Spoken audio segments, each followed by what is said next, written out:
Je ne suis pas seul sur le plateau, je suis avec mon frère. Mon frère, comment tu vas? Bonjour à tous, bonjour encore mon frère. Je vais bien par la grâce du Seigneur. Ok. Ce matin, nous voulons davantage bénir le Seigneur pour son amour et sa fidélité. Et nous voulons davantage être conduits par lui et par lui seul.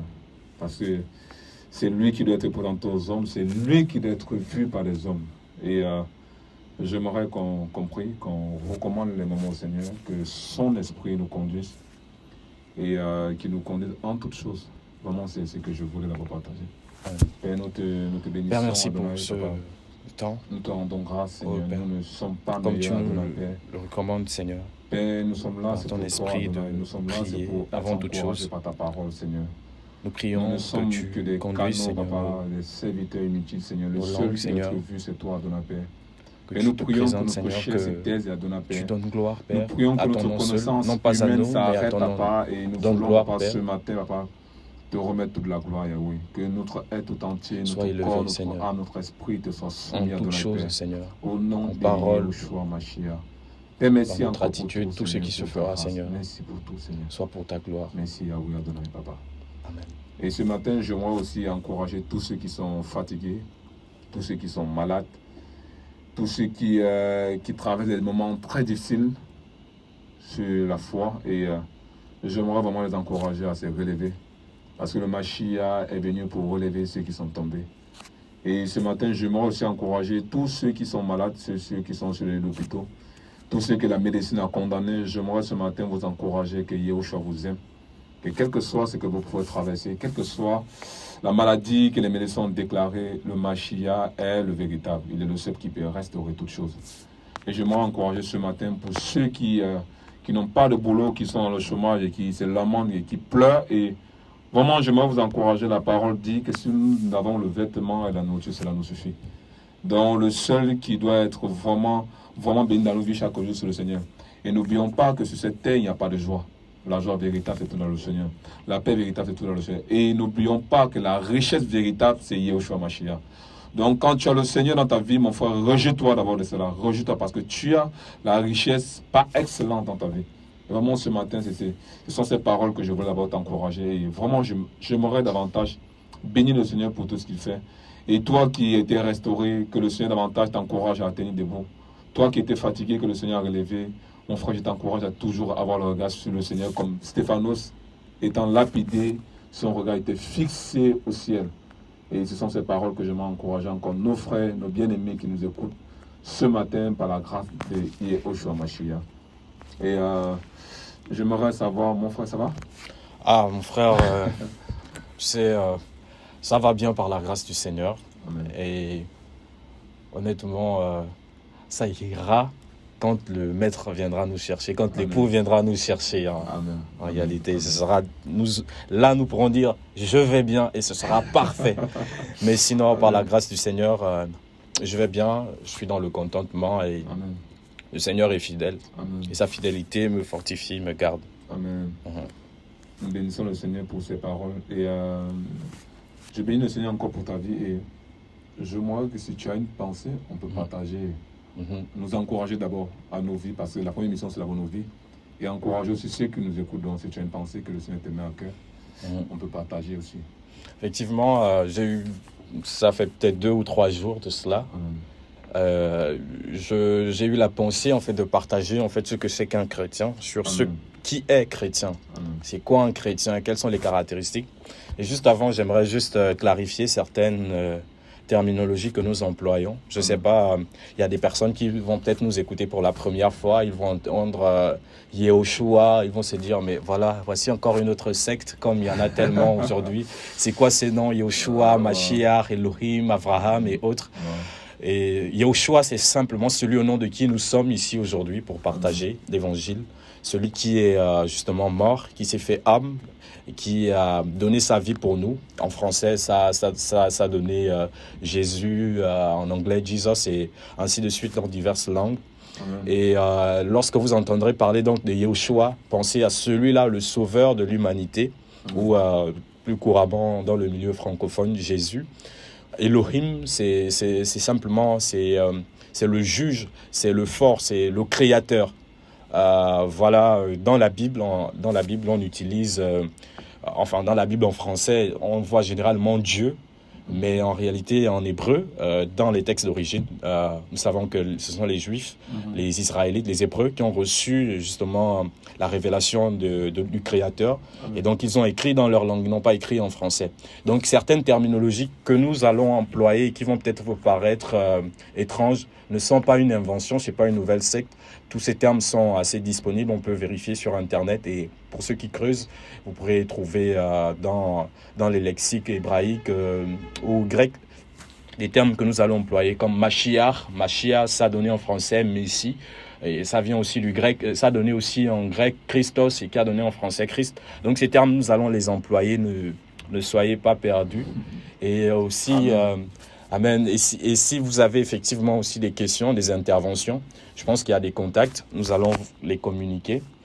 Vous pourrez appeler même au cours de l'émission via le 060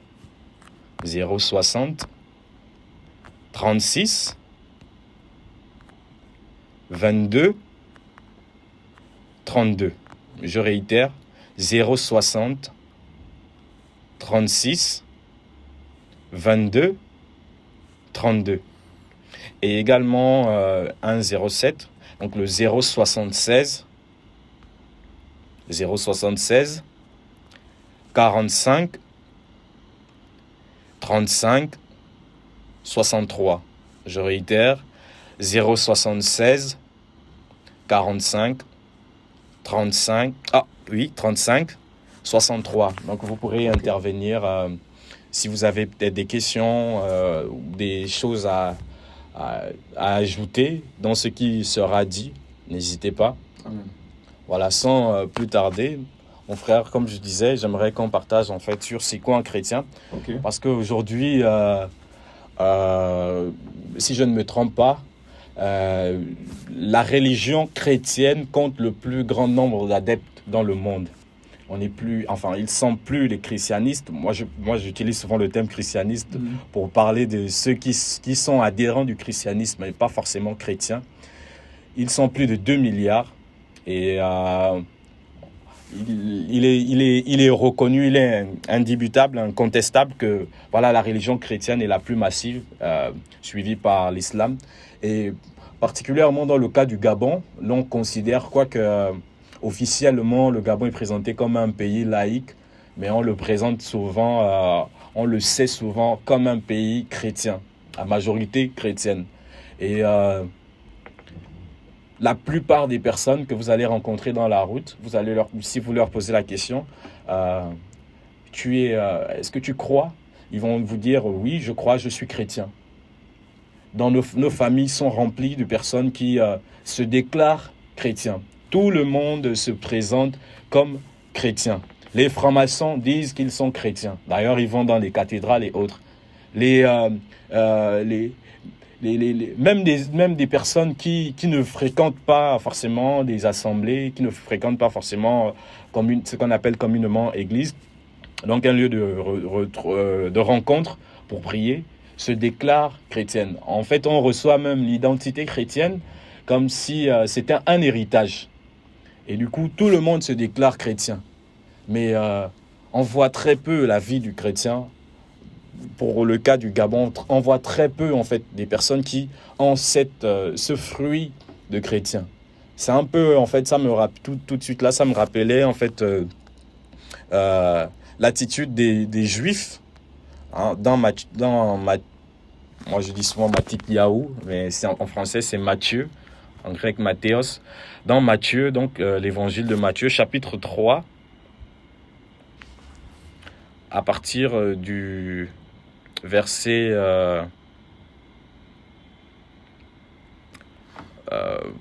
voilà, on peut même commencer à partir du premier verset. Ok. Ok, je vais lire. Matthieu ou Matthieu 3 au verset 1. Or, en ces jours, arrive Yohannan le Baptiste, prêchant dans le désert de la Judée, et disant, repentez-vous car le royaume des cieux s'est approché. Car celui dont Yeshaya le prophète a parlé en disant, C'est ici la voix de celui qui crie dans le désert, préparez le chemin du Seigneur, aplanissez ses chantiers. Verset 4, or Yohanan lui-même avait, ou Jean, Yohanan c'est aussi Jean, or Yohanan lui-même avait son vêtement de poil de chameau et une ceinture de cuir autour de ses reins, et il se nourrissait des sauterelles et de miel sauvage.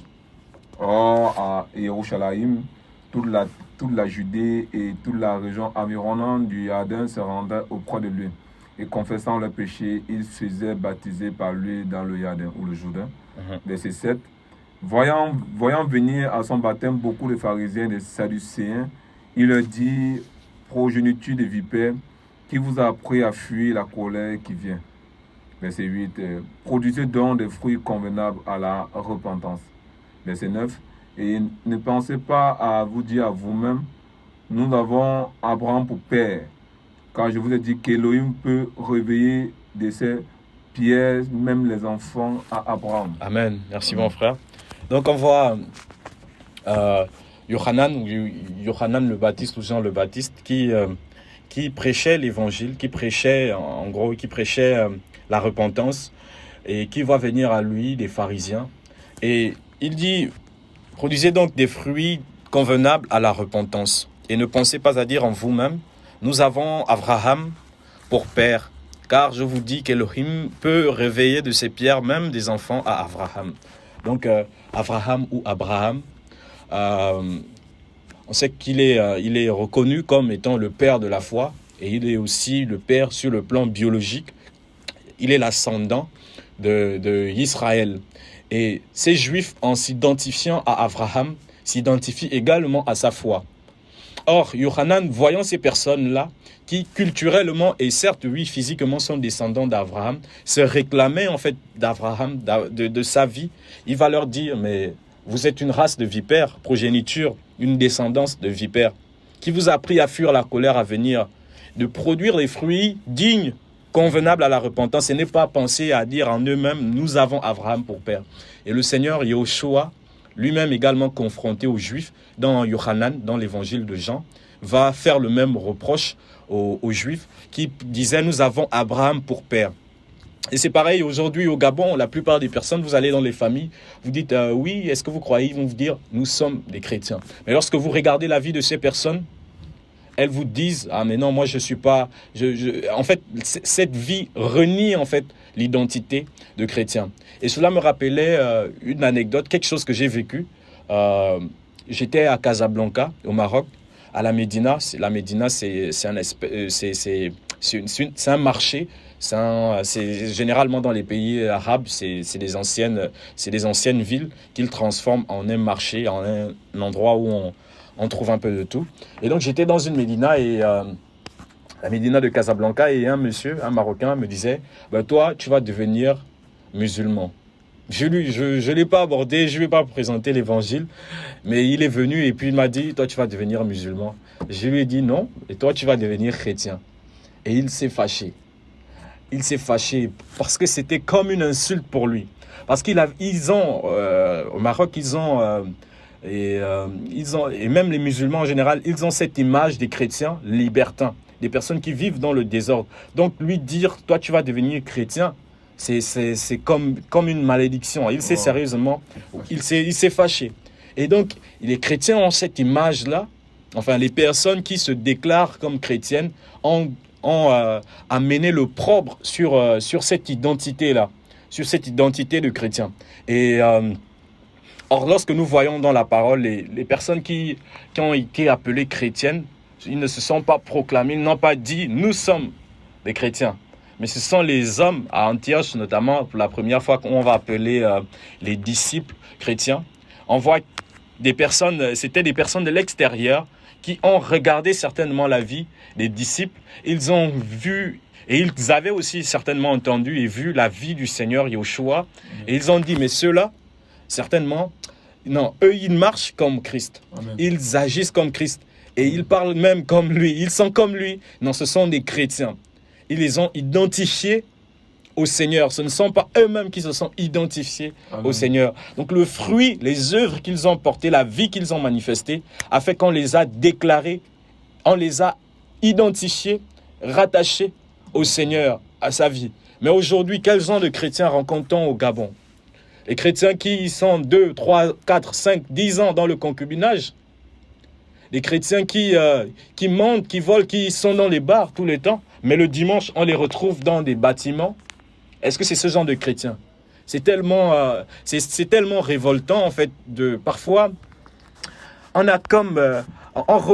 peut comme refuser cette identité de chrétien, du chrétien de nos jours. Des chrétiens qui jettent le propre, qui salissent le nom du Seigneur. Et à cette parole-là, je n'avais pas prévu lire cette parole, mais elle me vient. Et je veux qu'on la lise dans 1 Timothéos, donc l'épître à Timothée, 1 Timothée, chapitre 2.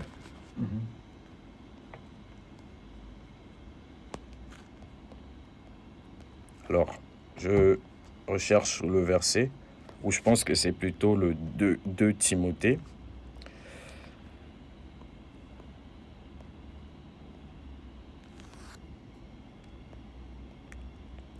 Voilà, c'est ça, c'est 2 Timothée. Chapitre 2. Ok. On peut lire même à partir du verset 15. Ok. J'ai la parole dans 2 Timothée au verset 15.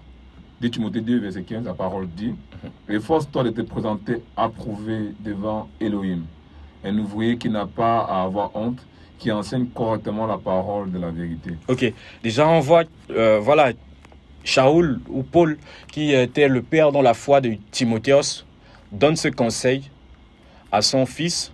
Il dit « Efforce-toi, fais tes efforts pour te présenter approuvé, dokimos, accepté, devant Elohim, non devant les hommes, non devant le pasteur. » Parce qu'il y a des personnes à la maison, ce sont des ivrognes, ce sont des méchants, ce sont des violents.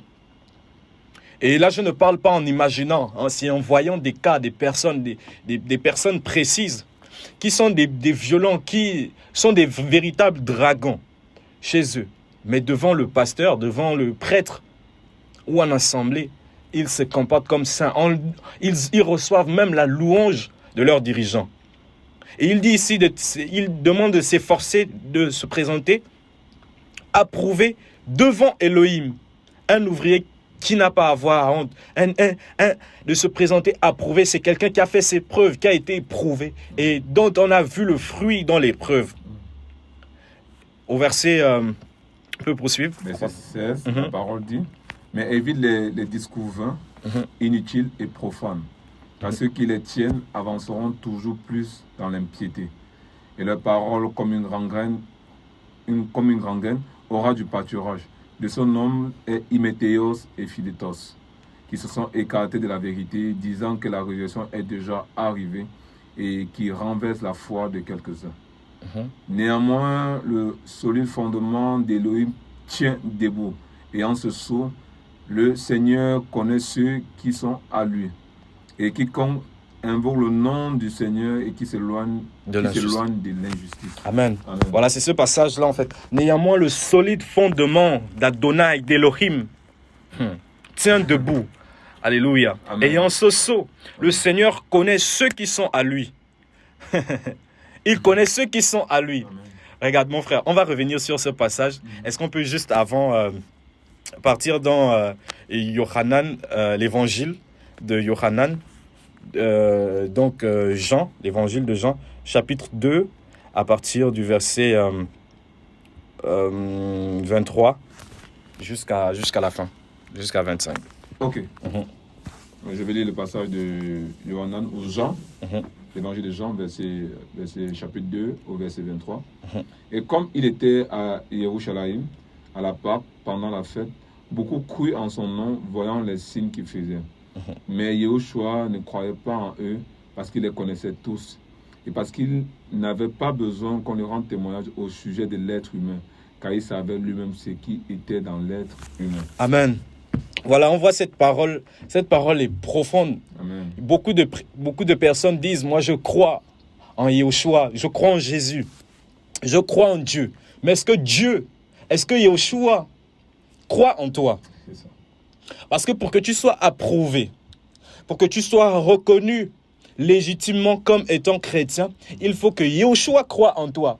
Pas simplement que tu crois en lui. C'est trop facile de croire en Elohim. Même les démons, la parole nous le dit. Ils croient et ils tremblent. Donc c'est trop facile de dire, moi je crois en Elohim pour dire, oui, je suis enfant de Dieu. Non. Il faut qu'ils croient en toi. Et on nous dit ici, mais Yahushua, lui, ne croyait pas en eux et pourtant ils étaient nombreux. Ils ont vu des miracles. Et ils ont même cru en son nom. Mais Yahushua, lui, ne croyait pas en eux. Homme, femme, qui m'écoute, tu fréquentes peut-être une assemblée. Ou voilà, depuis petit, tu as été baptisé et tu as reçu, on t'a collé l'étiquette de chrétien. Ou bien tu te proclames chrétien et tu crois. Mais est-ce que le Seigneur croit en toi? Est-ce que tu crois, tu penses que le Seigneur en qui tu crois, lui aussi croit en toi? Est-ce qu'il te fait confiance? Parce qu'un chrétien, c'est celui qui croit non seulement au Seigneur, mais en qui le Seigneur aussi croit, à qui il fait confiance. Donc si tu sais au fond que le Seigneur ne te fait pas confiance, il ne croit pas en toi, en ta vie, c'est que tu n'es pas chrétien. Change d'identité. Arrête de te tromper. Mais Yahushua, lui, ne croyait pas en eux. Parce qu'il les connaissait tous. Il les connaissait tous. Il connaît les hommes. Et pour revenir à 2 Timothée, chapitre 2,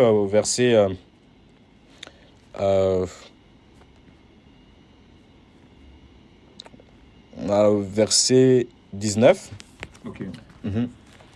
Néanmoins, le solide fondement d'Elohim tient debout. Ayant ce sceau, le Seigneur connaît ceux qui sont à lui, et quiconque invoque le nom du Seigneur qui s'éloigne de l'injustice. Voilà, le Seigneur connaît ceux qui sont à lui. Amen. Est-ce que le Seigneur te connaît? Non seulement il croit, il connaît ceux qui sont à lui. Il croit, et pour qu'il te connaisse, il faut qu'il croie en toi. Et pour qu'il croie en toi, il faut que tu portes, que tu aies ce fruit-là, que tu aies sa vie. Et le Seigneur lui-même, il rend témoignage aussi de nous. Il rend témoignage de nous parce que ce n'est pas celui qui se recommande lui-même qui a prouvé, mais celui que Yahweh, que le Seigneur recommande. Donc ça veut dire qu'il rend témoignage de nous. Même que nous avons à rendre témoignage du Seigneur. Amen. Par nos vies déjà, par nos paroles, par nos actes, nos œuvres. Le Seigneur aussi rend témoignage de nous. Il atteste et je suis sûr, je suis convaincu que c'est le Seigneur. Même si peut-être ces personnes le faisaient par raillerie, mais c'est dans leur conscience le Seigneur qui rendait témoignage que ces hommes que vous voyez, ce sont des chrétiens. Et là, à Antioche, les disciples ont commencé à être appelés chrétiens. Es-tu chrétien? Tu as peut-être reçu le baptême, ta première communion, ta confirmation, peut-être tu enseignes même, peut-être tu es prédicateur, tu fais des miracles, mais est-ce que tu es chrétien? Combien de personnes chantent ici et là, font le tour du monde pour chanter des chansons entre griffes qui sont appelées chrétiennes, la musique chrétienne, mais qui ne sont eux-mêmes, qui n'ont pas la vie, qui ne sont pas chrétiens. Et c'est là, à cause de cela, le nom du Seigneur est blasphémé. Un chrétien, quelqu'un qui se dit chrétien, mais qui braque, qui vole, qui enceinte les femmes ici et là. Et il se dit chrétien. Et cette parole est profonde. Il dit, la deuxième partie, et quiconque invoque le nom du Seigneur, quiconque invoque le nom d'Adonai, qu'il s'éloigne de l'injustice. Pourquoi il dit cette parole? Les gens voient qu'il ne faut pas prendre le nom de Yahweh en vain. Et mon frère, et je pense que tu le sais, jusqu'aujourd'hui, les Israélites, communément, les Juifs, ne prononcent pas le Yod et Vav e, ou Yod et Wav e, qui avec un ajout de certaines lettres a donné Yahvé, ou Yahweh. Les Juifs, jusqu'à ce jour, ils ne prononcent pas ce nom, parce qu'ils craignent le jugement. Ils craignent la sentence, ils préfèrent utiliser d'autres éléments comme Hachem. Hachem, c'est simplement le nom. Ils préfèrent utiliser Adonai. Mais ils n'emploient pas le nom Yahvé. Et nous avons reçu le nom qui est au-dessus de tout nom. Yehoshua. Et il y a des personnes qui s'identifient à Mashiach, qui s'identifient à Christ, qui s'identifient à Yehoshua et qui vivent dans l'iniquité. ils ne savent pas qu'ils attirent sur eux un jugement. Pourquoi? Parce que lorsqu'ils disent « moi je suis chrétien » et qu'ils vivent dans l'iniquité, qu'ils pratiquent l'injustice, c'est un menteur, c'est un voleur, c'est un sorcier. En fait, il est en train de dire « regardez, je suis chrétien, donc je m'identifie à Christ. Ce que vous me voyez faire, c'est ce que Christ fait. » Et c'est grave. Justement, voilà pourquoi il dit ici « quiconque invoque le nom du Seigneur, qu'il s'éloigne de l'injustice. » Donc, vaut mieux que tu te déclares athée, vaut mieux que tu te déclares, je ne sais pas trop, agnostique, que de te déclarer chrétien et de vivre comme un païen, de vivre comme un hors-la-loi, un violeur de la Torah. Parce qu'en vivant comme un violeur de la Torah, et tu te déclares chrétien, tu es en train de dire que le chrétien, ou Christ, en qui je m'identifie, il est comme vous me voyez. Parce que nos vies sont censées refléter celle de Christ. Le chrétien, c'est celui qui est comme Christ. Amen. C'est celui qui s'identifie à Christ. Et si on vit dans le mal et qu'on s'appelle du nom de chrétien, ben, on est en train de jeter l'opprobre sur le nom du Seigneur. À cause de ça, justement, le nom du Seigneur est blasphémé. Il est méprisé. Regarde, mon frère, au Gabon, combien de dénominations il y a qu'on dit chrétien, chrétienne. C'est énorme. Et c'est grave. Et lorsque tu arrives dans ce pays et que tu regardes les visages des gens, que tu regardes autour et que tu as l'esprit du Seigneur et que le Seigneur t'accorde d'avoir le discernement, tu vois comment les gens sont dans les ténèbres. Mais ce sont ces mêmes personnes qui sont dans les ténèbres, c'est au visage. Je te dis, mon frère, mes premiers jours, je voyais les ténèbres sur les visages des gens. Je me suis dit, mais c'est bizarre. C'est bizarre, ça. Physiquement, en marchant dans les rues, tu vois les ténèbres, tu vois les œuvres des démons. Je suis arrivé, j'ai vu, même dans ma famille, j'ai vu mes petites sœurs, j'ai vu les œuvres des démons. Mais elles se déclarent chrétiennes. Ils se déclarent chrétiens. Et il y a ces ténèbres qui sont là. Combien de dénominations? Partout, je ne sais pas s'il y a un quartier dans Libreville où il n'y a pas d'assemblée. Je ne sais pas s'il y a une ville dans le Gabon où il n'y a pas d'assemblée. Ça pilule, ça pousse comme des champignons. Quelqu'un que tu as laissé, il ne foutait rien dans la vie. Tu reviens, on te dit il est maintenant prophète. Ce sont des personnes qui vont se faire adouber par des satanistes, qui vont toucher à des choses bizarres. Mais si tu vas prendre la puissance de Satan, pourquoi viens-tu salir le nom de chrétien? Pourquoi viens-tu salir le nom du Seigneur? Et le cœur du Seigneur est irrité en voyant ces choses-là. On porte l'identité, mais on renie par nos œuvres. C'est pas ça un chrétien. On ne peut pas se déclarer comme étant le fils du saint. Du saint.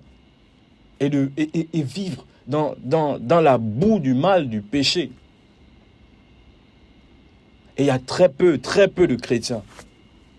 Personnellement, j'en connais très peu. Même parfois dans nos réunions, là, il y a des personnes qu'on peut appeler frères, mais ils n'ont pas la vie du Seigneur. Ils n'ont pas le caractère qui peuvent être là depuis, mais qui n'ont pas la vie du Seigneur. Où trouve-t-on les enfants du Seigneur? Où trouve-t-on les chrétiens? Je vous assure, il y a très peu de chrétiens dans les assemblées aujourd'hui. Si vous cherchez véritable, si vous voulez vraiment rencontrer des véritables chrétiens, n'allez pas dans les assemblées. Demandez au Seigneur, il va vous révéler. Ou lisez la parole et puis vous allez examiner. Parce que dans les assemblées, dans les dénominations et autres, on trouve très peu les enfants du Seigneur. On trouve très peu ces personnes. C'est vraiment, quand on est enfant véritablement du Seigneur, qu'on porte le nom du Seigneur, qu'on a le cœur, qu'on demande au Seigneur son cœur, on ne peut pas supporter cela. On est dépassé par ces... Je t'assure, mon frère. La haine du mal, quoi. Oui. Chrétien.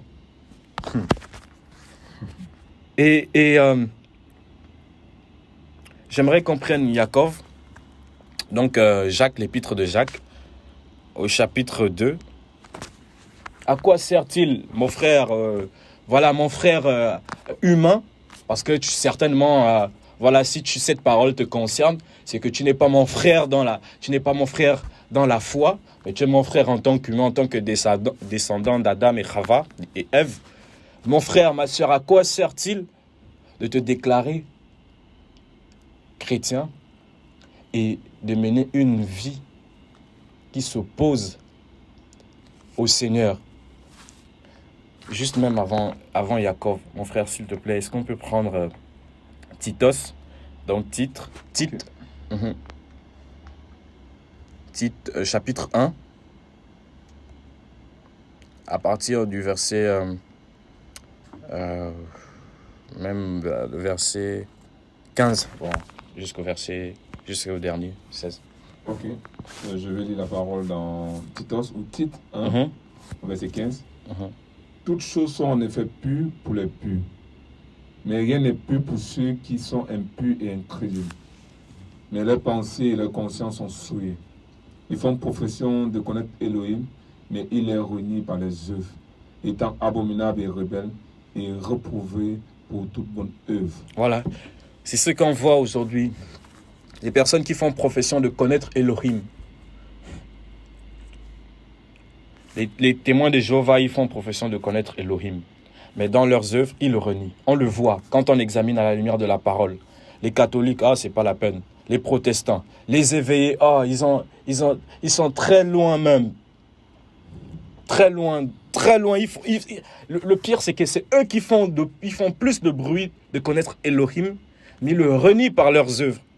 Ils renient le Seigneur par leurs œuvres. Lorsqu'on voit leurs œuvres, lorsqu'on voit ces personnes qui sont des voleurs, qui dépouillent les pauvres, qui cherchent la mort de leurs ennemis, ils renient le Seigneur par leurs œuvres. Lorsqu'ils envoient le feu pour consumer les sorciers et autres, mais ils renient le Seigneur par leurs œuvres.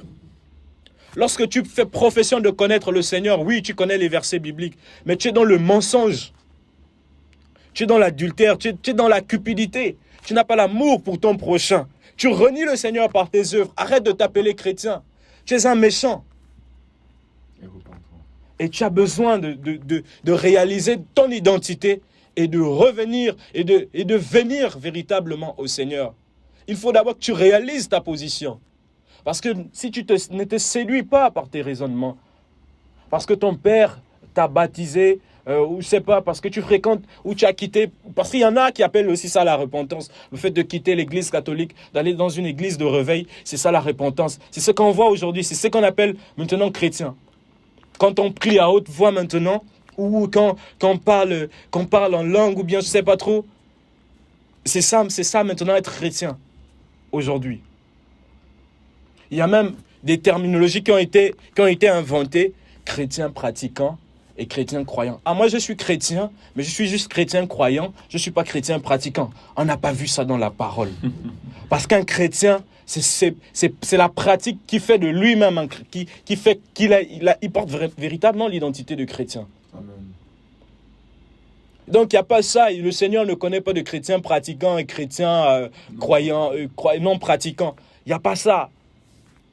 Il y a juste des chrétiens. Amen. Les disciples de Yahushua. Ils font profession de connaître Elohim. Mais ils le renient par leurs œuvres. Je préfère honnêtement être en compagnie. Disons que je supporte mieux la compagnie d'un inconverti qui est conscient de son inconversion et qui ne vole pas le nom de chrétien que d'être avec une personne qui prétend connaître le Seigneur, qui porte le nom du Seigneur et qui combat le Seigneur par sa vie. Et aujourd'hui, la pensée ici n'est pas simplement d'exposer ses faits et de s'en aller, mais que ceux, et puis je crois qu'il n'y a que les véritables enfants du Seigneur, et parmi ceux qui nous écoutent, je crois qu'il y a des personnes qui sont véritablement enfants du Seigneur, mais qui sont encore dans l'ignorance. Et c'est pour ces personnes-là qu'on est là. On croit que tout le monde ne pourra pas être sauvé, malheureusement. Il n'y a qu'une poignée de personnes. Et nous croyons que même dans la pire des assemblées de méchants, il peut se trouver là un enfant du Seigneur. Et c'est pour ces personnes-là que le Seigneur nous utilise aujourd'hui pour parler et de dénoncer ces œuvres des ténèbres, afin que ceux qui sont véritablement du Seigneur, ils ne peuvent pas lutter contre la vérité. Ils n'ont pas d'arme contre la vérité. Ils vont réaliser cette vérité par la puissance de l'Esprit. Ils vont se convertir, ils seront libres.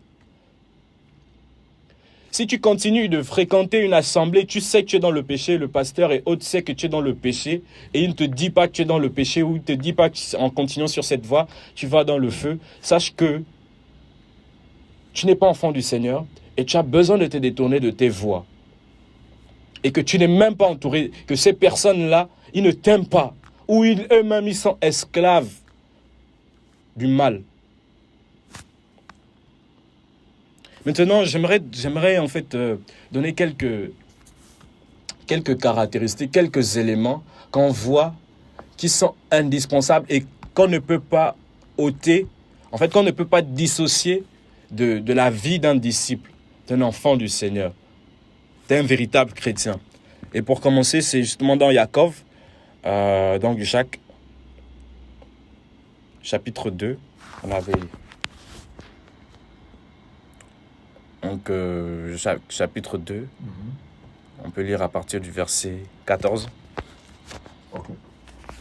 Je vais lire la parole dans Jacob au Jacques, chapitre 2, au verset 14. Frère, que servira-t-il à quelqu'un de dire qu'il a la foi s'il n'a pas les œuvres? Cette foi ne peut-elle le sauver? Ok, on pourra peut-être continuer, si le Seigneur le veut. Mais frère, que servira-t-il à quelqu'un de dire qu'il a la foi s'il n'a pas les œuvres? Cette foi peut-elle le sauver? Un des premiers éléments,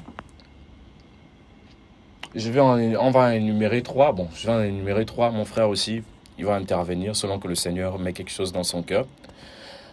Un des premiers éléments, et qu'on ne peut pas dissocier de l'identité d'un enfant du Seigneur, c'est la foi. Amen. Et quand on parle de la foi ici, ce n'est pas simplement de dire « je crois », mais cette foi-là s'accompagne par les œuvres. Cette foi se manifeste par les œuvres. Et quelles œuvres? Pas les œuvres des ténèbres qu'il faut condamner, mais par les bonnes œuvres qu'Élohim a préparées, que Yoshua a préparées d'avance afin que nous marchions en elles, comme la parole le dit, je pense, dans Éphésiens 2. Il a préparé des bonnes œuvres, des œuvres agréables. Comme on nous dit aussi, le fin lin, c'est l'acte de justice des saints. Ce sont les œuvres. Et on nous parle des saints. On pourra même le lire. La foi s'accompagne d'œuvres. Et un chrétien, c'est celui qui a la foi. Or, dans le siècle dans lequel nous sommes, dans l'âge dans lequel nous sommes, et dans particulièrement 2022, dans le temps dans lequel nous sommes, et le Seigneur a présenté cela, il a prédit. Parce que quand le Fils de l'homme reviendra, trouvera-t-il la foi sur la terre? Et Shaoul, Paul, par l'esprit, poussé par l'esprit, va également dire que les hommes se détourneront de la foi dans les derniers jours. Et nous sommes dans ces derniers jours. Et la foi est davantage combattue. Il y a des personnes qui se proclament, qui peuvent se proclamer chrétiens, mais un chrétien, c'est celui qui a d'abord la foi. Si tu es dans les magouilles, tu n'es pas dans la foi. Ce ne sont pas les œuvres de quelqu'un qui a la foi. Tu es dans la corruption. Parce que voilà, tu veux arrondir tes fins de mois, tu es dans la corruption. C'est comme, merci Seigneur de nous rappeler cette image-là en fait. Je suis arrivé et je pense que c'était mon 2e jour ici. J'étais au niveau du charbonnage, j'avais le véhicule et un policier a sifflé. À un moment, j'ai même pensé que c'était pas nous qui le sifflait parce que j'étais avec un frère et je me suis arrêté et je lui ai donné les documents et le monsieur on a compris en fait, il a commencé à parler, chercher des failles et on a compris en fait qu'il voulait de l'argent. Donc il m'a demandé ceci, cela, je lui ai répondu parce que je savais en fait. Et après il a pris les documents, il s'est éloigné de la voiture, il a dit descends. Je suis descendu et je me rappelle que ce matin j'avais prié le Seigneur de lui dire m'accorder de parler de lui, en fait. Et c'était justement l'occasion. Amen. Je suis descendu, je suis allé le trouver, j'ai commencé à lui présenter. Je ne me préoccupais pas des documents et autres. J'ai commencé à lui présenter l'évangile. Lui-même étant convaincu dans son cœur, par sa conscience et par la parole, parce qu'on n'a pas d'arme contre la vérité. Même Satan, il ne peut pas supporter. Amen. Il ne peut pas supporter. On n'a pas d'arme. À plus forte raison, les hommes qui sont sous son esclavage. Donc, il n'a pas supporté et puis il m'a donné les documents et je suis parti. Et une autre fois, j'ai revu le même monsieur. Là, je n'avais pas le véhicule. C'était maintenant au pont du PK5, pour ceux qui connaissent Libreville. J'ai revu le même monsieur. Je suis passé. Après, j'ai dit non, je vais reparler au monsieur. Là, ce n'est pas lui qui m'a appelé. Il ne m'avait même pas vu, mais moi, je l'ai aperçu et je suis allé vers lui. J'ai réitéré ce que je lui avais dit ce jour-là. Lui parler de l'évangile, dénoncer les œuvres des ténèbres et lui parler avec politesse parce que c'est un homme âgé.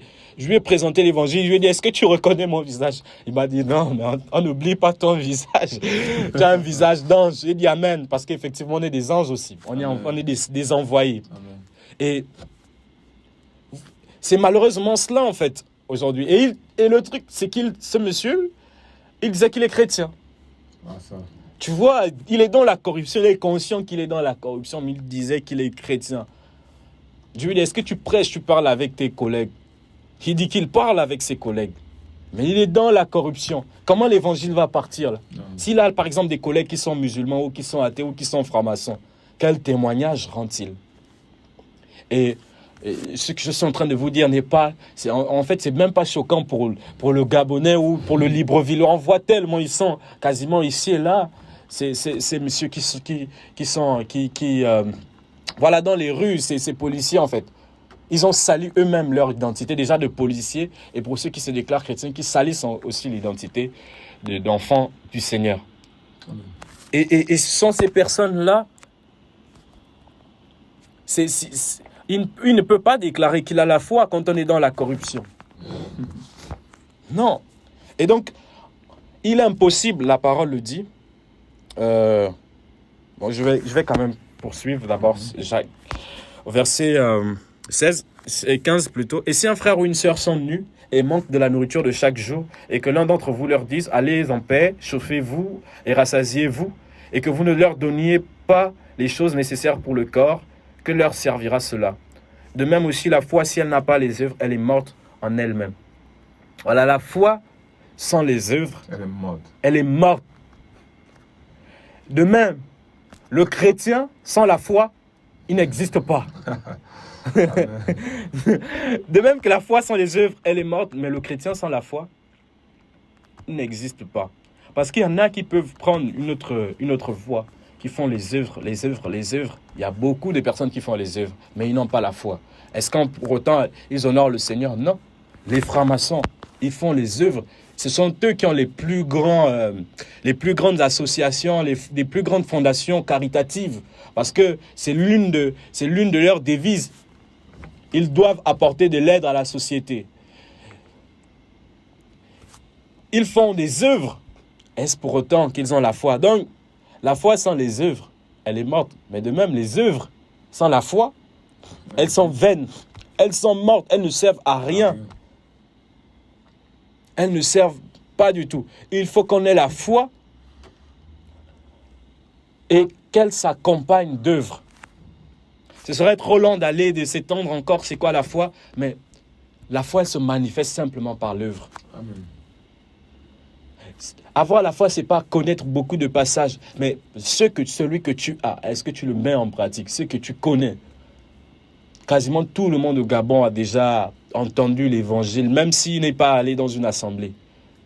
Parce qu'il y a même, dans notre culture, il y a même des termes qu'on utilise dans notre culture qui sont en fait clairement tirés de la parole, de la Bible. Elle s'accompagne d'œuvres. Et la foi, la parole dit que la foi vient de ce qu'on entend, ce que l'on entend. Et l'on entend par le moyen de la parole d'Élohim, pas de la parole d'un homme. Amen. Si un homme te dit, viens faire une offrande de 5 millions, et ensuite tu auras une promotion. Là, tu n'as pas mis la foi en la parole d'Elohim, parce qu'Elohim ne te l'a pas dit. Tu as mis la foi en un homme, à la parole d'un homme. Et ça, en réalité, ce n'est pas la foi, en fait. Tu te fais abuser, on abuse de ta naïveté. Il faut mettre la foi dans la parole. Voilà pourquoi nous devons être biblico-centristes. Centré, oui. Si on peut employer, c'est un néologisme, c'est un nouveau terme. Centré sur la Bible. Amen. Sur la parole. Sans rien retrancher, sans rien rajouter, sans rien mélanger. C'est ça. La foi vient de ce qu'on entend et l'on entend au moyen de la parole. Amen. Il faut que notre foi soit basée sur la parole d'Élohim. Il y a tellement de passages, à cause du temps, on ne pourra pas tout donner, mais la Bible est assez accessible au Gabon. Prenez une Bible. Si vous voulez véritablement suivre le Seigneur, parlez avec lui. Demandez-lui de vous conduire. Et il va vous illuminer, comme il m'a éclairé. Je n'étais pas dans une assemblée, je n'étais pas allé dans une assemblée. Le Seigneur, il regarde la disposition de ton cœur. Si tu veux véritablement le suivre, il vient, il se manifeste à toi. Il t'éclaire et il te délivre de tes vices. Tu es esclave de l'impudicité, tu es esclave de la masturbation, du mensonge et de tous les vices qui peuvent te tenir. Sache que le Seigneur est puissant pour te délivrer de ces choses. Et je dis cela avec assurance parce que j'ai expérimenté cela. Un homme n'est pas venu m'imposer les mains. C'est lui-même qui m'a tiré. Il est venu à moi. Chez moi, je n'étais pas dans une assemblée. Il m'a sorti du mal. Et il est fidèle. Il est capable de te garder dans la pureté. Donc la foi s'accompagne par les œuvres. Amen. Et on nous parle des justes, en fait. Dans Apocalypse, chapitre 14, Apocalypse, chapitre 14,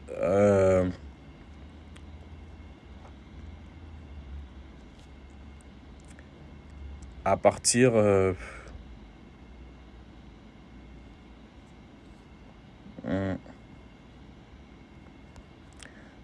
c'est juste le verset 13. Hein. Okay. La parole dit dans Apocalypse 14, verset 13. Elle dit, j'ai entendu une voix du ciel me disant, écrit, bénis sont dès à présent les morts qui meurent dans le Seigneur. Lui, dit l'Esprit, afin qu'ils se reposent de leurs travaux, mais les œuvres les suivent. Amen. Amen. On nous parle des justes, des saints, en fait, de ceux qui meurent dans le Seigneur. On dit que leurs œuvres les suivent. On ne dit pas que leurs œuvres les précèdent. Parce que malheureusement, aujourd'hui, il y en a qui font étalage de leurs œuvres. Ah oui, souvent même dans les assemblées, ou généralement dans les assemblées, avant que le prédicateur n'arrive, oh, veuillez vous lever, le grand homme, oh, son excellence, sa puissance, sa titromanie, voilà. On fait étalage de ses œuvres avant qu'il ne vienne. Mais le juste, le véritable, ses œuvres, les œuvres le suivent. C'est-à-dire même après qu'il soit parti, on voit le fruit de ses œuvres. Jusqu'aujourd'hui, Yoshua, on voit le fruit de son œuvre. Aujourd'hui, on peut dire qu'on est en 2022. Même les athées disent qu'on est en 2022. Parce qu'il y a un homme, Yoshua, il a été sur la terre, il a marqué, il a présenté les œuvres d'Elohim. Même à ceux qui pouvaient contester, il a présenté les œuvres. Et ces œuvres, jusqu'à ce jour, le suivaient. Pour l'éternité, le suivront. Amen. Et c'est ça, en fait. C'est ça le fruit de la foi. Donc, si on prétend être chrétien et qu'on n'a pas la foi, ou si on prétend être chrétien, on prétend avoir la foi, on prétend croire, et que les œuvres, notre foi n'est pas accompagnée d'œuvres, on ne l'est pas. Donc, il faut qu'on trouve cela en toi. Amen. Et un autre élément que j'aimerais bien évidemment aborder, je parlais de trois. Franchement, mon frère, je pense que tu sais, hein, rien que sur la foi, c'est tout un enseignement. Mais le but ici n'est pas de donner des choses précieuses à des personnes qui ne peuvent pas forcément les recevoir maintenant, mais de parler des caractéristiques afin que chacun s'examine à la lumière de la parole, devant le miroir de la parole, et quand chacun reconnaît son identité, est-ce que j'ai véritablement la foi? Est-ce que je marche? Est-ce que je vis par la foi? La parole dit que le juste vivra par la foi. Donc si tu vis par la corruption, si tu vis par la méchanceté, repens-toi et crois au Seigneur. Amen. Et il est prêt à t'accueillir, il est le chef, la parole nous dit qu'il est le chef de la foi. Dans notre version, il est l'auteur et le consommateur de notre foi. Et voilà, dans le texte original, on voit que c'est le chef, il est le chef de la foi. Donc c'est lui qui commande la foi. Et si tu lui demandes, Seigneur, augmente ma foi, fortifie ma foi, comme les disciples pouvaient le dire, pouvaient lui faire la requête, il est prêt à augmenter ta foi. Peut-être qu'actuellement, tu as faibli dans ta foi. Tu étais enfant du Seigneur, tu marchais, tu vivais par la foi. Mais à cause des soucis de la vie, on t'a dit, si tu ne vis pas avec un homme, tu ne pourras pas payer ton loyer. Voilà et tout. Tu as aussi faibli, tu es tombé. Sache que le Seigneur, il est puissant. Aujourd'hui, ce message te concerne également. Il est prêt à t'accueillir, à te restaurer, à te fortifier. Amen. Crois en lui et tu verras la gloire. Je te dis que si tu crois, tu verras la gloire d'Élohim. Et voilà. Un autre élément, justement, quand on regarde, qui est une caractéristique qu'on ne peut pas, qu'on retrouve en chaque enfant du Seigneur, c'est l'amour. Amen. C'est l'amour. Et dans Yohanan chapitre 13, on aurait même pu commencer par ça, c'est la voie par excellence, mais voilà, on se laisse conduire par le Seigneur. Yohanan, donc l'évangile de Jean, chapitre 13, je pense le verset 35, voilà. Ok. Je lis la parole de Yoshua dans Yohanan 13 au verset 35. À ceci, tous connaîtront que vous êtes mes disciples, si vous avez de l'amour les uns pour les autres. Voilà. Il ne dit pas si vous faites des miracles en mon nom. Amen. Ou si vous marchez sur les eaux, ou si vous faites ceci. Non. Il dit si vous avez l'amour les uns pour les autres. À ceci, tous connaîtront que vous êtes mes disciples. L'amour. Amen. Et mon frère, on a parlé de la foi.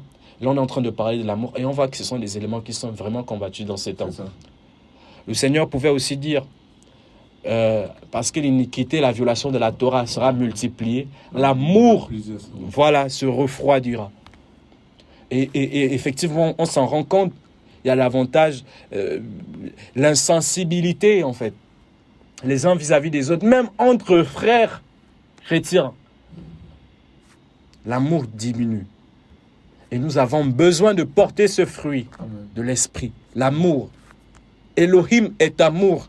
Il est impossible de dire qu'on connaît Yahushua si on n'a pas l'amour. Mais homme, femme, quand tu vas dépouiller cette maman, que tu vas venir dans l'assemblée qui est courbée, tu voles son argent sous prétexte que c'est la dîme. Est-ce que tu penses que tu as l'amour pour cette femme? Non. Tu ne penses qu'à ton ventre. Tu es égoïste. Et il faut te repentir. Parce que si tu meurs dans cet état, l'argent ne va pas te sauver. Tu vas brûler pour l'éternité. Déjà, tu vas passer par le Sheol. Tu vas vivre les tourments. Ensuite, tu vas connaître la seconde mort. Mais ce n'est pas ce que le Seigneur veut pour toi. Ce qu'il attend de son disciple, c'est qu'il manifeste l'amour. Amen. L'amour vis-à-vis du Seigneur, l'amour vis-à-vis de notre prochain. Et on ne peut pas prétendre avoir l'amour vertical, l'amour vers le Seigneur, si on n'a pas d'abord cet amour horizontal avec ton frère, ta sœur que tu vois. L'amour n'est pas sectaire. Parce que malheureusement, aujourd'hui, on a aussi sectarisé l'amour. Quand c'est un frère dans l'assemblée, on se connaît. Bon, on manifeste, on donne facilement. Mais si c'est quelqu'un du dehors, voilà, ou qui peut être aussi chrétien, mais qui est d'une autre assemblée, on est insensible. Non, ça c'est sectariser l'amour. Le Seigneur a manifesté l'amour aussi bien envers ses disciples. Là, il a fait les œuvres. Quand il nourrissait les hommes, il ne disait pas c'est seulement pour les Juifs ou c'est seulement pour mes disciples. Non. Il a manifesté l'amour vis-à-vis de l'humanité, vis-à-vis de nous-mêmes lorsque nous étions des blasphémateurs, de vrais ennemis d'Élohim. Il est mort pour nous. L'amour. Et la parole nous dit que c'est le lien de la perfection. Amen. L'amour est le lien de la perfection. Donc, il y a la paix, il y a la joie, il y a la bonté, la libéralité et tout. Mais ce qui vient amener, qui vient lier tout cela à la perfection, c'est l'amour. Amen. Et nous avons besoin de demander au Seigneur de répandre dans nos cœurs son amour. Et les deux plus grands commandements se résument dans l'amour. Amen. L'amour d'Élohim, l'amour du prochain. Amen. Donc si tu n'as pas l'amour, tu peux faire des offrandes, tu peux faire beaucoup de choses. Tu peux même aller visiter les veuves, les orphelins. D'ailleurs, Shaoul le dit dans 1 Corinthiens 13. Mais si tu n'as pas l'amour, cela ne te sert à rien. C'est vain. Nous avons besoin d'aimer d'un amour sincère. D'aimer en manifestant la patience, en manifestant la douceur.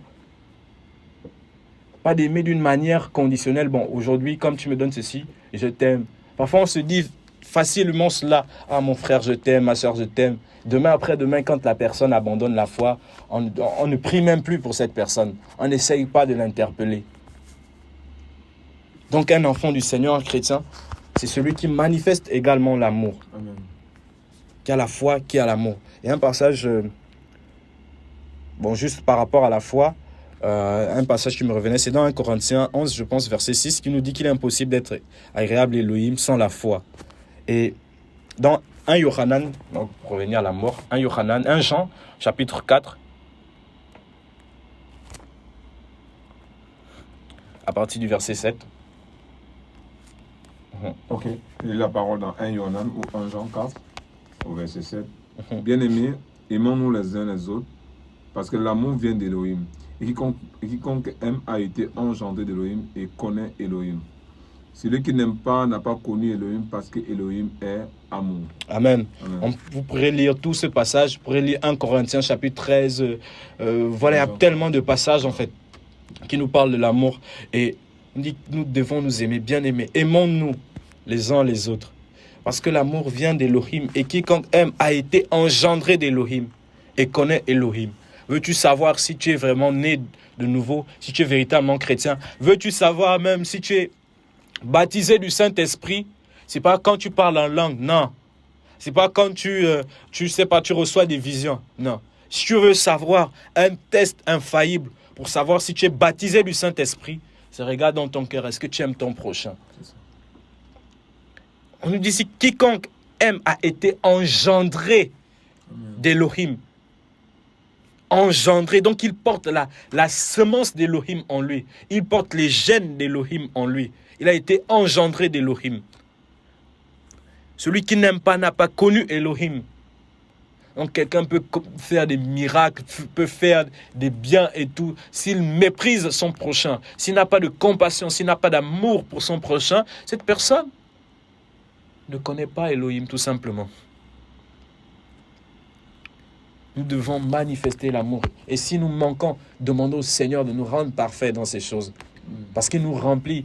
Il nous remplit chaque jour, il nous renouvelle notre pensée. Afin que nous puissions aussi discerner ce qui est bon, agréable et parfait. Et on dit que l'amour est le lien de la perfection. Donc, impossible de connaître ce qui est parfait à Elohim si on ne connaît pas, si on ne manifeste pas l'amour. Et on voit peu d'amour aujourd'hui. Beaucoup de personnes, le Gabon est rempli de personnes qui se déclarent chrétiens et autres. Le monde est rempli de personnes qui se déclarent chrétiennes. Mais voyez combien de personnes souffrent ici et là. Il y a des veuves, il y a des orphelins. Même parfois, quand le Seigneur met la vision d'un projet qui va bénéficier à beaucoup de personnes, on est chacun dans l'égoïsme, en fait. Parce que tout ça, c'est la manifestation de l'amour qui a terni, de l'amour qui a baissé. Et nous avons besoin de l'amour pour être parfait dans le Mashiach, pour être parfait dans le Seigneur, qu'il remplisse nos cœurs de l'amour véritable, l'amour pour lui, l'amour pour notre prochain. Parce que la Torah est résumée en ces deux passages. Tu aimeras Elohim, voilà, de tout ton cœur, de toute ta pensée, et ton prochain, en fait, comme toi-même. Et cela est possible. Cela est possible. L'amour, c'est possible d'aimer. L'amour est répandu dans nos cœurs par le Saint-Esprit qui nous a été donné. Alléluia.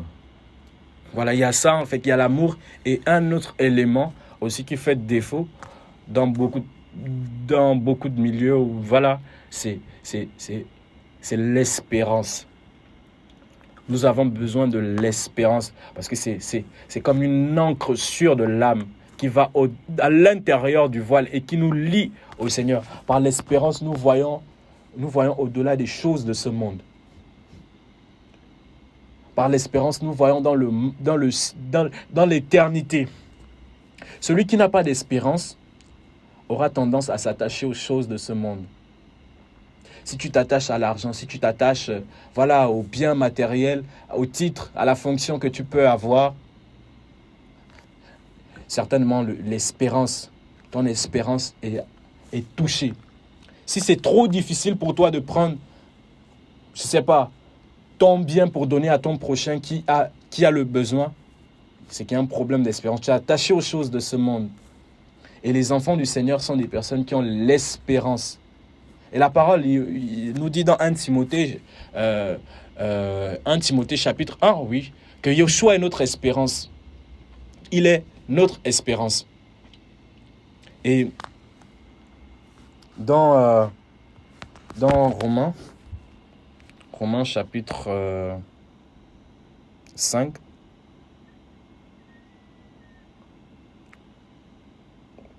on peut lire à partir du premier verset. Ok. Romains, verset 5, la parole dit, premier verset. Étant donc justifiés sur la base de la foi, nous avons la paix avec Elohim par le moyen de notre Seigneur Yahushua Mashiach, par le moyen duquel aussi nous avons eu accès par la foi à cette grâce dans laquelle nous tenons ferme. Et nous nous glorifions dans l'espérance de la gloire d'Elohim. Et non seulement cela, mais nous nous glorifions dans même les tribulations, sachant que la tribulation produit de la persévérance, et la persévérance l'épreuve, et l'épreuve l'espérance. Amen. Je continue. Oui, tu peux continuer. Verset 5. Or, l'espérance ne rend pas honteux, parce que l'amour d'Élohim est répandu dans nos cœurs par le moyen de l'Esprit Saint qui nous a été donné. Amen. Amen. On nous parle de l'espérance qui ne rend pas honteux. En fait, quand un enfant du Seigneur n'a plus l'espérance, par l'espérance, on voit aussi l'espérance du salut. Voilà, on pourra même voir ce passage. On voit l'espérance du salut, de tout ce que le Seigneur nous a promis, que nous ne voyons pas forcément déjà manifester maintenant. C'est par l'espérance que nous avons ces choses, que nous tenons ferme pour obtenir ces choses. La persévérance, l'espérance. Et lorsqu'un enfant du Seigneur, lorsque quelqu'un n'a pas l'espérance du salut, n'a pas la vision du royaume, n'a pas la vision du ciel, automatiquement les autres éléments vont faire défaut. Et ils sont liés, hein? L'espérance, la foi, l'amour. Ils sont liés. Lorsque l'un fait défaut, les autres font également défaut. Lorsqu'on n'a plus la vision du royaume, la vision du ciel, souviens-toi, lorsque tu as écouté l'évangile, tu as eu l'espérance. L'espérance était tellement forte en toi que tu n'avais plus honte de parler du Seigneur. Que tu t'es séparé de ce que tu pouvais, tu t'es séparé de beaucoup de choses que tu avais qui étaient de valeur. Et parce que tu ne voulais pas être attaché aux choses de ce monde, tu t'en es séparé. Si tu perds cette espérance, tu vas t'attacher aux choses de ce monde. En fait, c'est l'espérance. On nous parle de l'espérance dans Hébreux, chapitre 6, comme une encre sur de l'âme. C'est cette encre-là qui va au-delà du voile, à l'intérieur du voile, et qui nous tient. En fait, l'espérance transperce le siècle présent, les choses que nous voyons. Et notre espérance, et Mashiach en nous, l'espérance de la gloire. Quand on parle de l'espérance, c'est toujours lié au futur, à ce qui vient, qui va venir, à l'éternité. Et l'espérance, c'est ce pont-là aussi. C'est comme cette encre. Voilà, c'est cette encre-là qui nous tient arrimés aux choses du royaume. Qui nous tient arrimés. Parce que l'encre, comme on compare l'espérance dans l'hébreu, à l'encre. L'encre, à quoi sert l'encre? L'encre sert à maintenir le bateau pour qu'il ne chavire, qu'il ne chavire pas, qu'il ne se laisse pas aller à la dérive par les vents. Il arrime bien le bateau au port. Et c'est l'espérance qui nous arrime aux promesses. Et donc, si tu n'as pas l'espérance du salut, c'est certainement le signe que tu n'es pas enfant du Seigneur. Il y a 1 ou 2 semaines de cela, on est allé partager l'évangile et on est arrivé dans une maison, il y avait des jeunes et je leur ai demandé ils ont dit qu'ils étaient chrétiens, en tout cas ils ont dit qu'ils prient à la chapelle des vainqueurs et je leur ai demandé, si vous mourrez maintenant, où allez-vous? Ils ne savaient pas, ils n'étaient pas sûrs. Et vous savez, frères et sœurs, ça c'est le signe que quelqu'un n'a pas l'espérance. Parce que nous sommes sauvés en espérance. Nous avons le salut par l'espérance. Nous avons la vie éternelle par l'espérance. Il y a la foi qui est aussi là, mais c'est par l'espérance que nous obtenons, nous avons ces éléments-là, que nous avons cette certitude que si nous quittons le sol, la terre maintenant, ben nous allons dans le royaume. Et lorsque quelqu'un, il y a beaucoup de personnes comme ça qui se déclarent chrétiennes, et tu lui demandes, si tu meurs maintenant, est-ce que tu vas au paradis? À cet instant, sa conscience lui reproche. Il dit, sa conscience apporte le reproche et il dit non, tu ne vas pas aller au paradis, ou voilà, tu ne sais pas. Et c'est le signe que la personne n'a pas l'espérance, donc elle n'a pas la vie du Seigneur, elle n'a pas le salut. Et un enfant du Seigneur est justement celui qui a l'espérance du salut, la vision du royaume, qui voit qu'il n'est pas de ce monde, qui est attaché aux choses célestes. Et nous avons besoin de l'espérance chaque jour. Beaucoup de frères, beaucoup de sœurs sont combattus dans leur marche, dans leur foi, et ils perdent l'espérance. Ça peut nous arriver d'être combattus, mais il ne faut pas qu'on perde l'espérance du salut. Il est mort, ressuscité. Il est vivant. On nous donne une espérance vivante, pas une espérance morte. Pour avoir rencontré et parlé avec bon nombre de musulmans, ces personnes n'ont pas l'espérance. Ils vont te dire, je ne sais pas si je meurs maintenant, si je vais aller au paradis. C'est Dieu qui décide. C'est Allah qui décide. Non, pas du tout.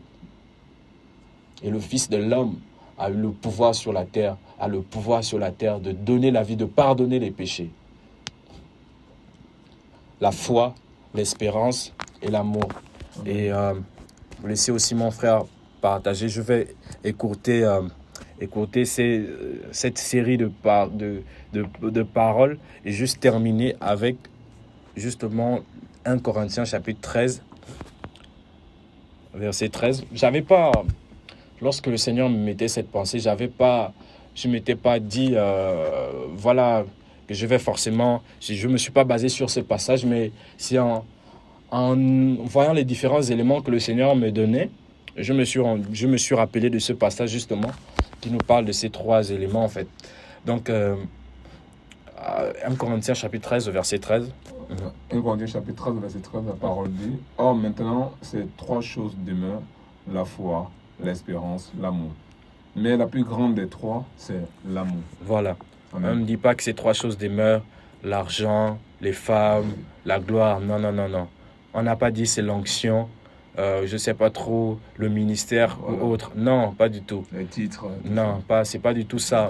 Si on t'a dit ces choses, non, c'est faux. Si tu es sataniste et on t'a dit que dans le royaume de Satan, voilà, que Satan va vaincre le Seigneur Yahushua, et que vous qui êtes dans la franc-maçonnerie et autres, vous allez régner, c'est le mensonge. Repentez-vous, parce qu'il y a que, on nous dit la foi, l'espérance et l'amour. Et ces 3, en fait, se rapportent, en fait, à Yahushua, qui est maître pour l'éternité. Donc, si l'un de ces éléments, si un seul de ces éléments fait défaut dans ta marche, dans ta vie, sache que tu n'es pas chrétien, tu n'es pas enfant du Seigneur, et que tu reçois aujourd'hui l'appel du Seigneur à te mettre en règle et à voir ces éléments toujours en toi. Et si ces choses sont en toi et abondent, apporteront le fruit de la vie, apporteront le fruit de la justice. Et tu as la certitude, l'assurance que tu quittes cette terre ou que tu demeures, le Seigneur le Seigneur t'approuve. Amen. Amen. Voilà, mon frère. Je suis conscient d'avoir parlé énormément. Voilà. Soit béni, c'est une pensée qui t'a mis à cœur et je crois que beaucoup ont été encouragés par la grâce du Seigneur. Amen. Moi, personnellement, j'ai été beaucoup encouragé. Je n'ai pas fait tous ces parallèles, la foi, l'espérance, l'amour, tout ça. Je n'ai pas fait donc. Et j'ai été beaucoup encouragé. Je crois que ceux qui nous ont écoutés et ceux qui nous écoutent sont beaucoup encouragés. Et en fait, c'est le comble, quoi. Et pour moi, tu as tout dit parce que on se rend compte que beaucoup se disent chrétiens et pour moi, personnellement, ça fait très mal parce que la parole nous dit dans le proverbe là-bas que la crainte de Yahweh, c'est la haine du mal. Parce qu'il dit que tu crains le Seigneur, tu vas haïr le mal. Il dit, il est l'arrogance, il est l'orgueil. Et on se rend compte que même juste à regarder des personnes, Par les attitudes, tu peux te rendre compte qu'ils sont beaucoup orgueilleux. Mhm. Tu peux te rendre compte qu'ils sont beaucoup arrogants. Tu te rends compte qu'au fait, ils aiment l'iniquité. Ils ont l'amour pour pas l'amour pour le Seigneur. Et tu te vois les personnes qui sont dans le concubinage, ils ont des petits copains, d'autres sont dans la corruption, dans la fraude, et n'en parlons même pas des habillements. L'habillement, alors, c'est la fatale. Et tout est devenu dans le paraître. Et si tu vois même les Écritures, lorsqu'on va prendre le livre des rois là-bas, et tu vas voir comment, lorsque Samuel partait dans la famille d'Ésaïe, le père de David, il a vu le frère de David. Il a jugé sur la parole. Effectivement. Je ne juge pas comme ça. Moi, je ne regarde pas comme ça. Je suis Yahweh. Je sonde les cœurs et les reins. Lui, je l'ai rejeté. Et aujourd'hui, c'est ça. Au fait, les gens en sont tellement dans les apparences. On peut voir aujourd'hui que tout ça se coutume, 3 pièces. On voit que ce sont des hommes. Et je bénis le Seigneur pour le passage que tu as pris pour parler des gens.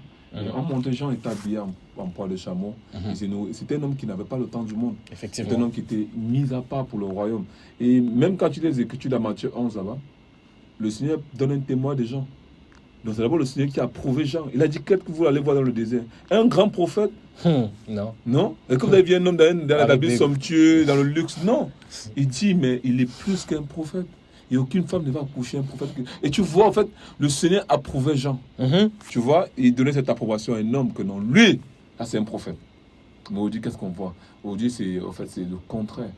Et je vois souvent, il y a un aîné avec qui on le chante souvent, il dit, Yehoshua est comme un bulldozer. Et toi, tu es là. Et qu'est-ce que le bulldozer t'écrase? Et que tu feras pareil? Non, pas du tout. C'est la raison pour laquelle tu ne peux pas rencontrer Yehoshua, être le même, être la même personne. Ce n'est pas possible. La Bible dit dans Matthieu, dans 2 Corinthiens 5, verset 17, si quelqu'un a Machia, il est une nouvelle créature. Les choses anciennes sont passées, voici toutes choses sont devenues nouvelles. Tu ne peux pas dire que je suis enfant du Seigneur, enfant de Yehoshua, et chanter la musique du monde. Non, on te va chanter la musique des familles, il ne faut pas chanter. En fait, tu es dans le mélange. La parole dit, il y a quel rapport entre le Seigneur et Bélial? Il n'y a pas de rapport. Et c'est la raison pour laquelle ce matin, on vient vous encourager. Frères et sœurs, ceux qui nous avons écoutés, ceux que vous avez écouté le Seigneur parler, au fait, on veut vous amener à comprendre que vous devez revenir au Seigneur. Pour ceux qui avaient perdu la foi, pour ceux qui se disaient, Seigneur, je vais faire comment? Vous savez une chose que je vais vous dire et je vais vous parler clairement avec mon cœur. Le plus important, c'est ta relation avec le Seigneur. C'est la base de tout. Et lorsqu'on lit Matthieu 18, il dit, Seigneur, je te fais connaître toi, à tes disciples. Il dit, il a fait connaître d'abord le Seigneur. C'est comme Jean. Jean a dit à ses disciples, voici l'agneau. Il a présenté le Seigneur parce que c'est lui qui change les cœurs. Parce que si tu n'es pas circoncis de cœur, comme la parole dit, si le Seigneur n'a pas fait une chirurgie profonde de ton cœur, enfin, tu ne peux pas changer. Tu vas être la même personne. Et c'est la raison pour laquelle ce matin, on vous encourage à faire le bon choix. Le bon choix, c'est d'abord le Mashiach. Amen. C'est le bon choix, mon frère, ma soeur, c'est Yehoshua Mashiach, Jésus-Christ de Nazareth. C'est le bon choix. Et je vais prendre un passage qui est très encourageant lorsque Paul parlait à Timothée.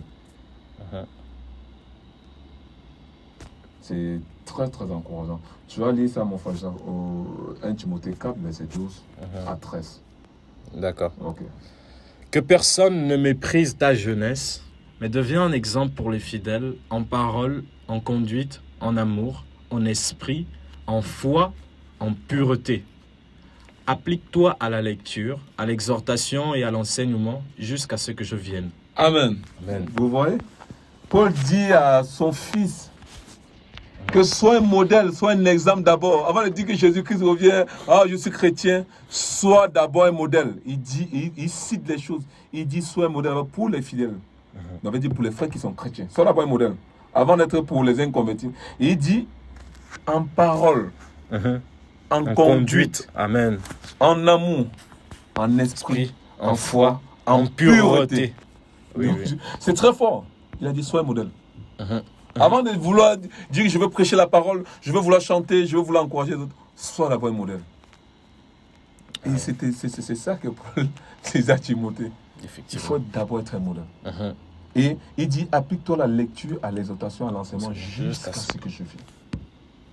C'est aujourd'hui, beaucoup de gens, en fait, courent après les ministères. Tu vois, aujourd'hui, même quand tu vois la jeunesse aujourd'hui, tu dis, Seigneur, on voit des jeunes, ils n'ont même pas 20 ans, ils se disent pasteur. On voit des jeunes qui disent, ils ne sont même pas encore mariés, ils disent apôtres. Ils sont orgueilleux dans leur... Et quand tu vois l'habillement, et tu vois, c'est une insulte devant le Seigneur. Comment toi qui es jeune, comment vous aujourd'hui ces pasteurs, vous faites des différences dans les assemblées. on peut reconnaître, là, ça c'est le coin des ministres, ça c'est le coin des, C'est ça, c'est le coin des flagrant. profs. En fait, c'est flagrant. Mais en fait, je me demande souvent, est-ce que les gens lisent la parole? Parce que si tu lis la parole, si tu as une rencontre véritable avec le Seigneur, tu ne peux pas être comme ça. Non, pas du Jamais. C'est même pas possible. Tu vois, mon frère Jacques, un enfant du Seigneur n'a pas besoin de dire je suis chrétien. Non. Tu as vu tout à l'heure, tu as fait un témoignage. Un musulman a vu ton comportement. Il dit non, toi tu seras musulman. Parce que ton attitude, il a été touché. Et aujourd'hui, on voit des chrétiens que même les vies n'encouragent plus. Aujourd'hui, c'est devenu des occasions de chute. Il n'y a plus de vie de sainteté. Il n'y a plus la crainte. Parce que la parole dit que si tu crains le Seigneur, tu vas haïr le mal. Tu ne peux pas supporter l'injustice. Tu ne peux pas voir ton petit frère on peut voir aujourd'hui dans la dépravation qu'il y a aujourd'hui. Ton petit frère, il est esclave des cobolos, esclave de la cigarette, toutes ces choses. Et tu peux supporter, tu ne peux pas supporter parce que tu auras une haine que tu as dit, mais Seigneur, comment c'est possible? Aujourd'hui, on voit des gens, et il y a une chose que moi, j'ai remarqué. Tu vas voir des gens, la Bible est toujours propre. C'est comme s'il ne fuyait jamais. C'est une décoration pour eux. C'est comme s'il n'a jamais fêté la Bible. Donc tu vois, le dimanche, la Bible est propre, il a mis ça de côté, comme s'il arrêté à main, et il parle en assemblée, il écoute. Et je vais vous dire une chose, et je crois que mon frère Jacques a partagé ça. Mon frère Marcel, toi qui m'écoutes, c'est un mépris envers le Seigneur de pouvoir écouter sa parole et ne pas changer. C'est comme tu écoutais quelque chose, tu dis bon, je m'en fous. Et c'est comme tu prenais le Seigneur comme un gab, un robot, où tu mets ta carte, tu payes, tu tapes ton code, l'argent sort, après tu dis le robot, on va se voir le mois prochain, ou ça, quand je reviens toi. Le Seigneur n'est pas une machine ou un robot. C'est un mépris de venir devant, écouter la parole du Seigneur et retourner à tes vomis. Ça, c'est une insulte. Mieux, mon frère, je te conseille. Il ne faut même pas aller. Mais tu dis non, vraiment, je ne suis pas.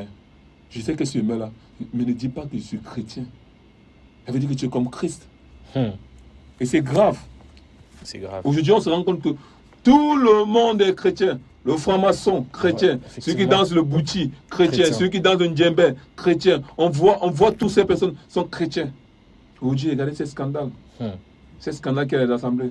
Ça fait une semaine, on parle avec une jeune sœur. Abusé par un homme du Seigneur. Abusé. Et lui-même, cet homme, il est dans le concubinage. Même pas marié. Non, c'est un homme du diable. C'est un homme du diable, il n'est pas un homme d'Élohim. Il prend ses noms, non, ici, homme de. Il lit des livres comme la Kabbale, les livres des francs-maçons. Il démontrer les œuvres des ténèbres. Mon frère, ma soeur, le plus important pour toi, c'est de revenir au Seigneur. Reviens au Seigneur, il ne te condamne pas. La Bible dit qu'il vaut mieux un chien vivant qu'un lion mort. Quand tu es vivant, tu as le temps de te repentir, de tourner véritablement vers le Seigneur. Vous savez une chose, le Seigneur s'en fout de tes titres. Oh, je suis prophète, je suis apôtre, le Seigneur n'a pas besoin de ça. Le Seigneur dit cherche les adorateurs, les gens qui l'adorent en esprit et en vérité. Il n'est pas là pour... tu penses que tu peux influencer le Seigneur par tes choses? Ou tu penses que tu peux acheter le Seigneur avec ton argent? Non, le Seigneur n'a pas besoin de ton argent. Oh, c'est moi, je n'ai pas payé la dîme. Comment le Seigneur pas... Tu ne peux rien donner au Seigneur. La Bible dit que jette ton or dans la poussière, ton or de fille. Mais viens maintenant, El Shaddai sera ton or, ta richesse. Mon frère, ma soeur, toi qui m'écoutes. Et toi qui dis souvent, comme on écoute, il y a souvent un mot qu'on dit, le Seigneur connaît le cœur. Ah bon? Tu es dans le péché. C'est ton petit copain dans la fornication. Tu cherches les marabouts. Tu es idolâtre. Et tu dis que le Seigneur connaît ton cœur. Oui, il connaît ton cœur, il sait qu'il est mauvais. Voilà. Il est méchant, il est tortueux, il est incurable. C'est grave parce qu'on se rend compte que c'est ça la parole de Dieu. Non, vous jugez trop. Et je vais lire un passage. On va prendre ça. Vous allez voir un passage parce que aujourd'hui les gens pensent que l'évangile ça vient pour nous arranger dans notre confort. L'évangile vient pour transformer. L'évangile vient pour circoncire. L'évangile vient pour te transformer. Toi qui m'écoutes, c'est la circoncision du cœur. Le Seigneur dit qu'il est venu pour changer ton cœur de pied et te donner ce cœur de chair. Et circoncire, vous voyez comment quand on circoncie un enfant, ça fait mal écrit. C'est la parole que la parole vient. Ça fait mal, mais elle vient pour te transformer.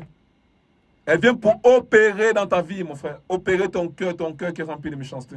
On va prendre un passage dans 1 Roi 22. C'est un passage qui m'a beaucoup encouragé. Vous allez voir, c'est que quand Akab voulait aller en guerre avec Yoshaphat, c'est un passage très fort. Et tu peux lire le verset 5. Ok. Et le roi d'Israël rassembla les prophètes. Non, à partir du verset 5. Oui. Jehoshaphat dit au roi d'Israël, consulte aujourd'hui, s'il te plaît, la parole de Yahvé. Et le roi d'Israël rassembla les prophètes, au nombre de 400 environ, auxquels il dit, irai-je à la guerre contre Ramoth en Galade, ou dois-je y renoncer? Et ils répondirent, monte, car Adonai la livrera entre les mains du roi. Mais Jehoshaphat dit, n'y a-t-il pas ici encore quelques prophètes de Yahvé afin que nous le consultions? Et le roi d'Israël dit à Jehoshaphat, il y a encore un homme par qui l'on pourrait consulter Yahvé, mais je le hais, car il ne prophétise rien de bon, mais seulement du mal. C'est Mikaïe, fils de Himla. Jehoshaphat dit que le roi ne parle pas ainsi. Amen, arrête-toi là. Regarde. Ce passage, j'ai lu ça la dernière fois. J'ai dit, Seigneur, merci. Regarde. Ici, Akab, en fait, Jehoshaphat s'est rendu compte qu'il y avait un souci. Il y avait 400 hommes qui ont prophétisé.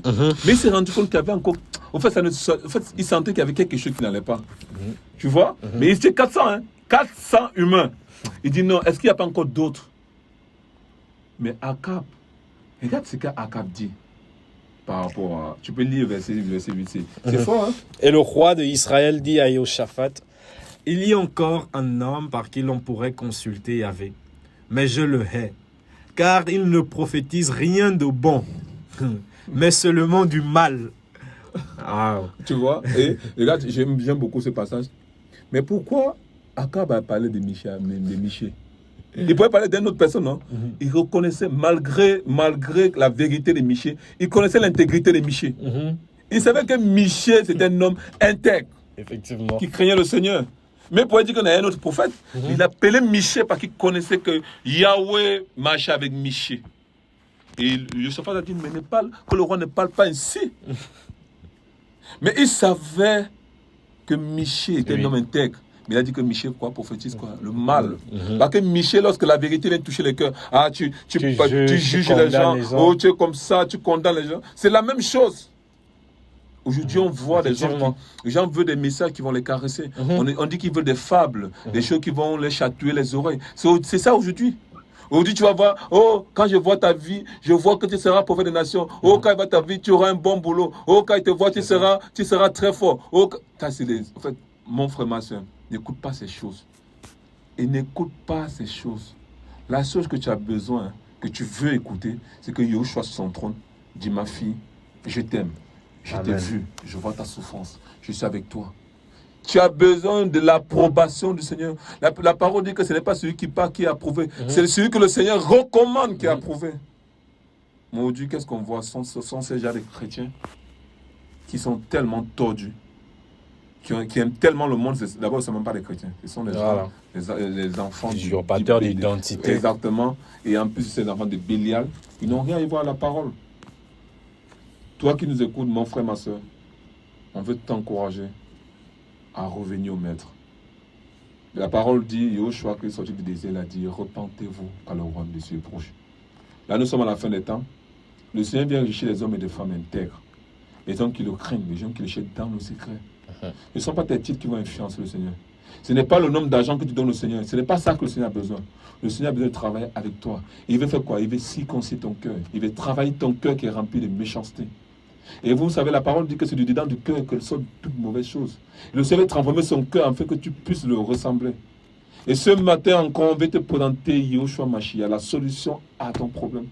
Ne cours plus après ces prophètes qui disent ici c'est les cliniques, ce sont les voyants. Ne cours pas après ces hommes. Cherche le Seigneur dans le secret. Invoque-le, il va te répondre. Et c'est clair parce que le Seigneur nous montre dans sa parole. Et vous voyez, tous ces hommes que le Seigneur touchait, c'était des hommes que le Seigneur appelait, tu es seul dans le secret. La plupart. Mais aujourd'hui, moi, je te conseille, mon frère. Ne coupe pas après pour qu'on t'impose les mains. Ne coupe pas après qu'on va verser l'huile sur toi pour dire ça, c'est lui béni. Non, ne coupe pas après ces choses. Implore la grâce du Mashiach. Implore la grâce du Seigneur dans ta vie. Et c'est ce message vraiment qu'on voulait vraiment vous encourager. Vous savez une chose, le plus important pour toi et moi qui nous écoutons, d'être au ciel, d'être enlevé. Et aujourd'hui, il n'y a plus ces messages dans les assemblées. Aujourd'hui, on ne parle plus du retour du Seigneur. Aujourd'hui, on ne parle plus de sainteté. Aujourd'hui, on ne parle plus de la crainte du Seigneur. Aujourd'hui, l'évangile a tellement basculé, on parle que des choses de ce monde. Comme si on n'allait plus mourir. Mais on va mourir, on va laisser ces choses. La parole, Jean dit dans sa parole, dans 1 Jean 2, verset 15 à 17, n'aimez pas le monde, ni les choses qui sont dans le monde, car si quelqu'un aime le monde, l'amour du Père n'est pas en lui. Parce que le monde, c'est quoi? C'est l'orgueil, c'est les choses de la vie, comme mon frère pouvait citer tout à l'heure. Ce sont ces choses, les boîtes de nuit, aller auprès des pasteurs, porter le sac du pasteur, être auprès du pasteur, chercher à être agréable à l'homme. Ça veut dire que ce n'est pas ça l'évangile. Ce n'est pas ça du tout l'évangile. Et c'est ce message qu'on veut t'encourager ce matin. Tourne-toi vers Yahushua, Mashiach. Amen. Il a dit, je suis le bon berger. Je suis le seul chemin. Je suis la seule porte. Je suis ton père. Je suis ton ami. Parce qu'il appelait ses disciples mes amis. Et ce matin encore, on veut encore vraiment t'encourager. Tourne-toi vers le Seigneur. Toi qui pleures, tu dis, Seigneur, est-ce que tu me vois? Ma fille, mon frère, ma soeur, il te voit. Toi qui passes par les moments de souffrance, et ne sais pas si c'est par la maladie, et ne sais pas parce que tu manques des billets de banque, parce que les billets de banque sont faits à partir du bois. Et c'est pas à cause de ces trucs qui sont colorés et qu'on a mis les couleurs, on a mis les visages. On dit non, c'est 10 000, c'est 5 000. Et que tu veux mourir à cause de ces choses. Je t'encourage ce matin à faire la paix avec Yahushua. Comme mon frère pouvait dire, la paix. Et vous cherchez réellement le Seigneur parce que la Bible dit qu'il revient bientôt. Et il revient chercher ceux-là qui le craignent. Et il revient chercher ceux-là qui ont décidé de marcher en conformité avec sa parole. Et sa parole n'est pas difficile. Il dit que sa parole n'est pas pesante. Et ce matin encore, il vient t'encourager. Au travers de ma voix, moi qui suis serviteur inutile, fais le bon choix. Et ce choix, c'est la vie. Comme il a dit, je te présente la vie et la mort. Mais il te conseille de choisir. Il te conseille, il ne t'oblige pas. Il n'est pas dictateur, c'est un père. Mais il te conseille de choisir la vie, afin que tu vives éternellement. En fait, c'est ce message qu'on voulait vous partager encore ce matin. Soyez encouragés dans vos maisons, que la grâce et la paix du Mashiach soient sur vous. Bon après-midi, il est 12h passé. Que le Seigneur vous garde et que le Seigneur vous encourage par sa parole. Soyez davantage bénis, que le Mashiach soit béni. Et n'oublions pas surtout que le Seigneur revienne en grande vitesse. Nous voyons tous ces scandales, nous voyons la sécheresse, nous voyons les guerres, nous voyons les inflations, nous voyons comment la vie devient chère, nous voyons les dépravations, nous voyons comment l'homosexualité est votée, nous voyons comment le mal est appelé bien et le bien est appelé mal. Cela annonce le retour du Maître. Vraiment, lavons nos robes. Moi qui vous parle le premier, je sais par la grâce de laver ma robe. Lavons nos robes car son retour est imminent. Et veillons de plus en plus. Essayons de demander au Seigneur le discernement. Est-ce que celui-là, c'est un homme du Seigneur? Demandons au Seigneur le discernement. Comme le Seigneur avait dit à Daniel, prospère dans le discernement. Demandons au Seigneur, donne-moi le discernement, à connaître qui sont véritablement tes enfants. Si tu veux t'assembler quelque part, prie le Seigneur. Seigneur, est-ce que cette assemblée vient de toi? Est-ce que ces hommes et ces femmes qui crient, est-ce qu'ils crient pour toi? Et ce sont ces paroles que je veux t'encourager ce matin. Fais le bon choix, ma soeur, et ce choix, ce n'est que le Mashiach. Sois béni encore, sois encouragé ce matin, que Yahweh nous garde à persévérer dans ce temps de la fin. Que sa parole soit dans nos cœurs. Merci à vous et que le Mashiach soit béni. Amen. Amen.